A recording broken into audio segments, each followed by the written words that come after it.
At para alamin po ang mga dapat tandaan sa pag-iimbak ng pagkain, makakasama po natin ngayon si Professor Zenaida Velasco ng UST Department of Nutrition and Dietetics. Magandang hapon, Ms. Velasco. Good afternoon, At welcome Connie. again sa On Call. Marami ho tayong mga nanay, syempre, na gusto ho talaga makatipid, no? At marami sa kanila yung nag-iimbak sa ref ng pagkain. Tama ho ba na mag-imbak ng ganong katagal? Ano ba yung lifespan dapat? Sa akin naman sabi ko, mga 2 to 3 days. 2 to 3 More than days that, lang. medyo wag na po natin kainin yung pagkain. Pero yung mga lalagyan, importante rin ho yun. Pwede ho bang ilagay yan sa mga plastic container? Or ano ba yung pinakamaiging lagyan? Ang maganda po yung mga airtight containers, na may takip, no? Para hindi po nila nakukuha yung amoy ng ibang pagkain, hindi po nagkakaroon ng cross-contamination. Bakit ano ho bang mangyayari kapag nagkaganoon? Sige, i-discuss ho natin ano pa yung mga pwede mangyari. Ito ho, sabi natin, meron tayong mga ulam leftover. Which is naman usual, no? Ayaw natin itapon to, sayang naman po, no? So, ang magagawa po natin dito ay pwede po natin siyang lagyan ng cling wrap o aluminum foil para hindi niya po ma-absorb yung odor, yung amoy, para hindi rin siya madaling masira, no?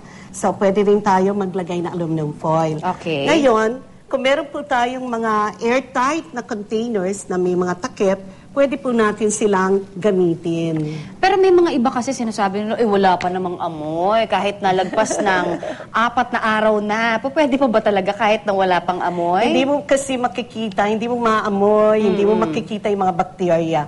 Mabilis dumami yung mga bakterya at bago nyo malaman, sumakit na yung tiyan nyo at nasira na po yung so, tiyan nyo. ang paalala ho natin ulit ay 2 to 3 days lang. Kahit sa ref pa ito, ano? At tamang pag-iimbak rin po. Dahil kailangan po natin malaman, kagaya po ng mga itlog, no?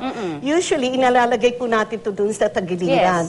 The best way to do it is to put it again, dito na lang po sa ating pinaglagyan ng itlog, and you put it on the upper part of the ref, wag po dito sa side. Bakit po? Kasi pag binubuksan palagi yung inyong refrigerator, maari po nag-iba yung temperatura at hindi niyo aabot yung temperature po na 40 degrees Fahrenheit. Ako, dapat pala sinasabihan natin yung mga ref manufacturers about it, no? Dapat maiba yung location ng mga lalagyan.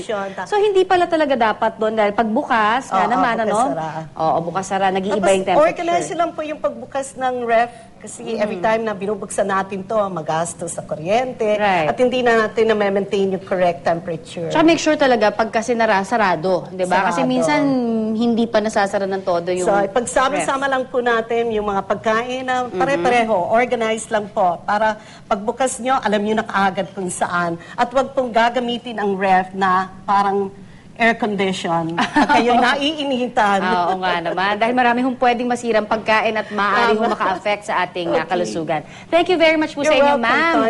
Yan naman po si Professor Zenaida Velasco ng UST Department of Nutrition and Dietetics. Okay, good.